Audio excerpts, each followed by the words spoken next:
In this video, we are going to look at the Pythagorean identity and how we can use it to solve different trigonometric equations. So let's kind of recap the Pythagorean identity. So we should be familiar a little bit with the Pythagorean theorem, right? Where if you have a right triangle and you have your sides A, B, and the longer side, or the longest side would be C, we know that A squared plus B squared is equal to C squared.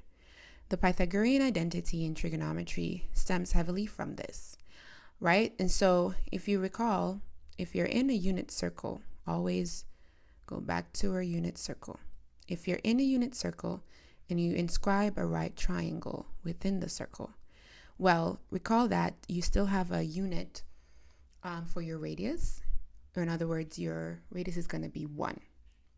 And so if you have your two sides, A and B, then you will have your right triangle. But recall that, like we did in a previous video, that your XY coordinate, right? And so that means we're going to use the variables X and Y here. These represent your cosine theta. If this is theta here, this is going to be cosine theta, and this would be, and Y would be corresponding to sine theta. And so the Pythagorean identity comes from this, where since here you would have in general x squared plus y squared is equal to 1, right? But since x is cosine, we can say, well, cosine of theta, or cosine squared theta, plus sine squared theta, this should be 1 squared, right, is going to be equal to, well, 1 squared is 1. And so this is your Pythagorean identity. Now, one thing to note here is that your Pythagorean identity has quite a bit of different identities that can come from it. So for instance, if you were to, let's say we take this identity here. Let's go down a little bit. And let's say we were to, per se, divide by, so here we have cosine squared theta plus sine squared theta. And we're saying that this is equal to 1. Now, if we were to divide everything by cosine theta, cosine squared theta rather, right? Well, this will give us another identity. And so for us to know what this identity will fall out to be, we will have to also be a little bit familiar with our reciprocal identities. But in the meantime, let's say, well, you have cosine divided by cosine. Well, anything divided by itself is 1. So here you'll have 1 plus sine squared divided by cosine squared. Okay, so now we know sine divided by cosine is tan. So sine squared divided by cosine squared is actually tan squared theta. And so this is where your reciprocal functions come into play. And so here we have 1 over cosine. Well, 1 over cosine is actually going to be equal to secant, right? So 1 over cosine theta is equal to secant theta. And while we're at it, I can say, well, 1 over sine theta. So these are your reciprocal identities.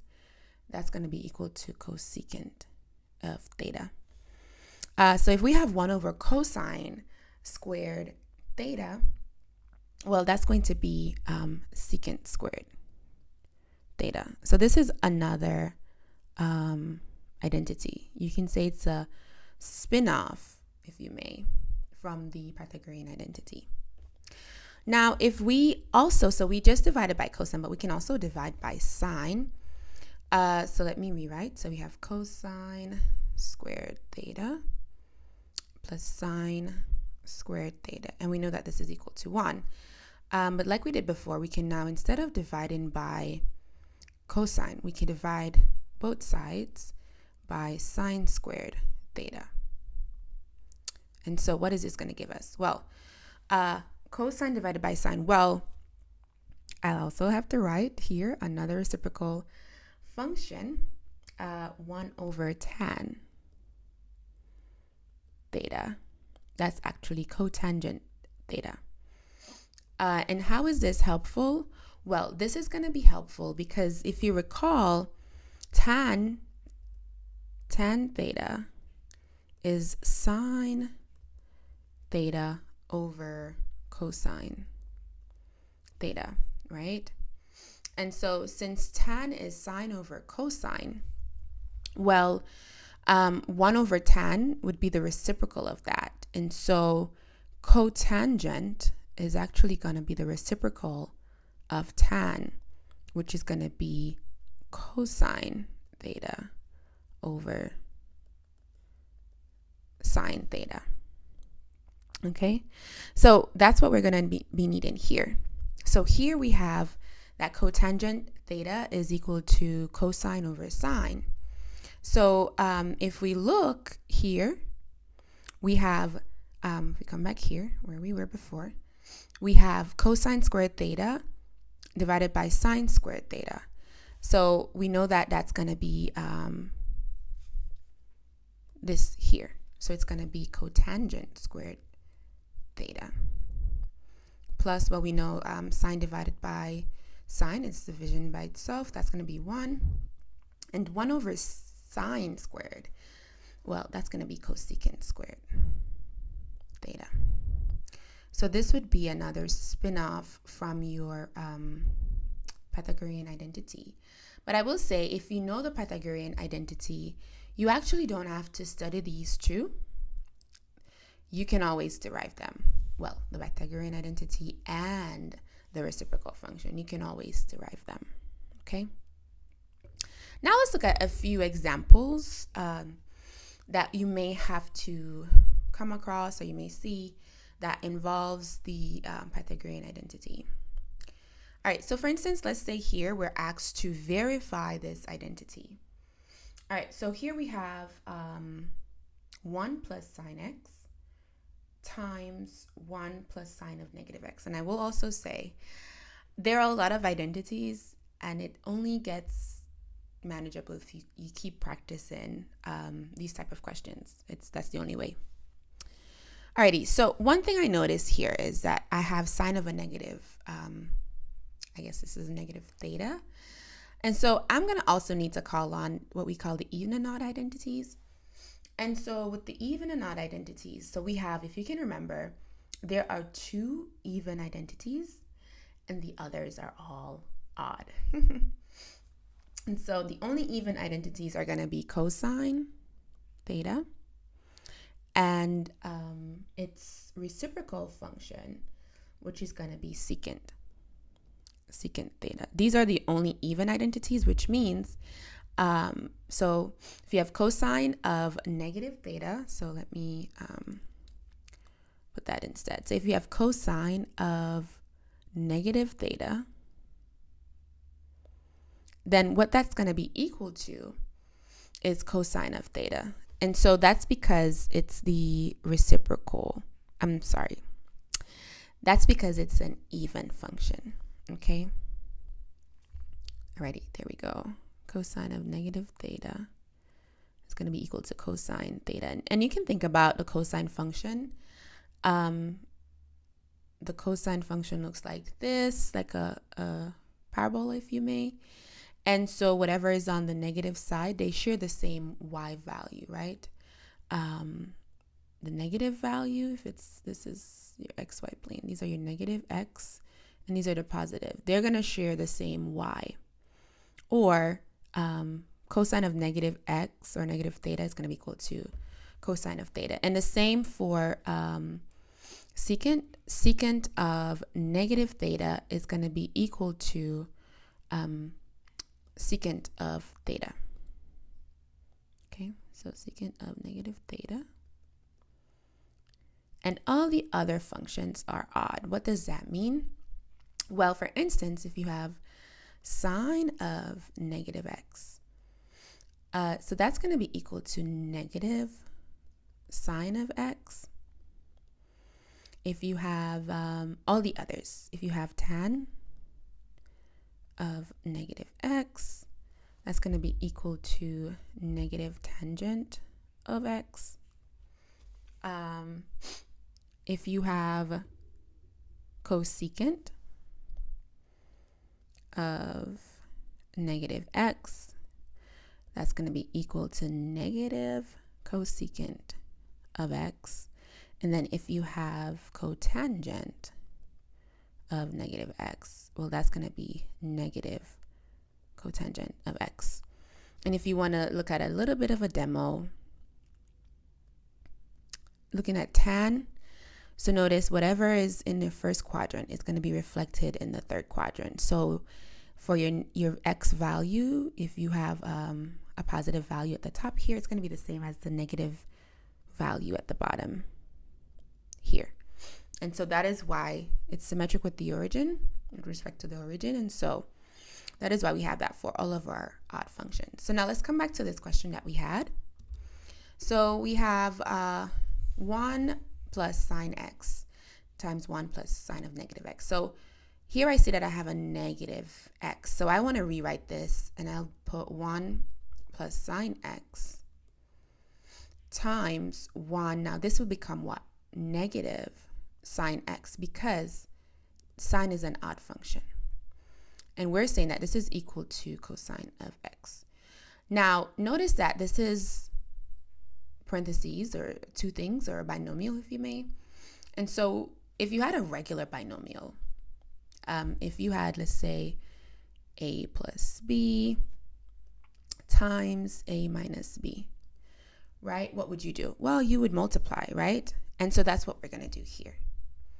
We are going to multiply. So we're going to do 1 times 1 is 1 squared, or just 1, but I'll write 1 squared for now.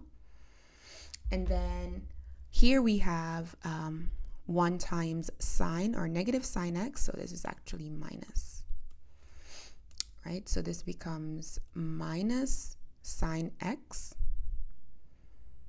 Okay. And then we have here plus sine x. And then here we have minus sine squared x. And this is going to be equal to cosine x. Now, I believe this question should have a square here. So let's see. I don't think it's cosine x. I believe it's equal to cosine squared x. Yes. That's the question. The original question was that. Okay. And so now if we are to simplify here, that will go away. So this becomes 1 squared, or you could just say 1, right? So this would be 1 minus sine squared x is equal to cosine squared x. All right, so now if this is what we are trying to prove, now let's go back to our Pythagorean identity. I'm going to try to make a little bit of space here. So we have sine squared theta plus cosine squared theta is equal to 1. But right now, I want to prove that, or verify that 1 minus sine squared x is equal to cosine squared x. Well, if I look at this identity, I can see that if I subtract, it's almost what I want. But if I subtract sine, well, what goes away here is sine, and I'll have cosine squared theta is equal to, what is that going to be? 1 minus, which is essentially what I want. So I can actually write here that cosine squared theta is equal to itself. Well, in this instance, theta is x. So let's just write x instead. And that's going to be equal to itself. So we have verified this identity. So a rule of thumb when you have questions like this, when you want to verify or solve trigonometric equations, you want to tackle, or you want to start with the most complicated side, or the more complicated side. And so in this case, this was the left side was the complicated side, if you may. And so that's where we would start. Let's try another example. All right, so here we have secant squared theta minus 1 is equal, divided by secant squared theta. And we want to prove that this is equal to sine squared. Okay, so now there are many ways that you can approach this, but if I look at the top, again, you want to tackle the more complicated side, which is the left side again. So that's the side that we're going to start with first. But if I look here, I see I have secant squared theta minus 1. And I will say this, there are many ways to approach these questions. You may remember different identities at different points. Whichever one you remember that plugs in here, I would suggest doing it. Okay, so if you notice this, we have secant squared theta plus 1. So I recall one of the identities that we did that involves secant squared. Let's see if we can go back. Secant squared theta. Yes, here. So notice that 1 plus tan squared theta is equal to secant squared theta. So I can plug that in. So here I would put 1 plus tan squared theta for my secants, right? And then minus 1 divided by secant squared. I'm going to do one at a time because I don't know what's going to happen here. So let's see what's going to happen. These would cancel. And so here I would have tan squared theta over secant squared theta is, okay, that's what we have. All right, so now I know what tan squared is. Let's see. We know that tan, we can actually rewrite this as tan squared theta times 1 over secant. I see where we're going here. And we can rewrite tan as sine squared theta over cosine squared theta.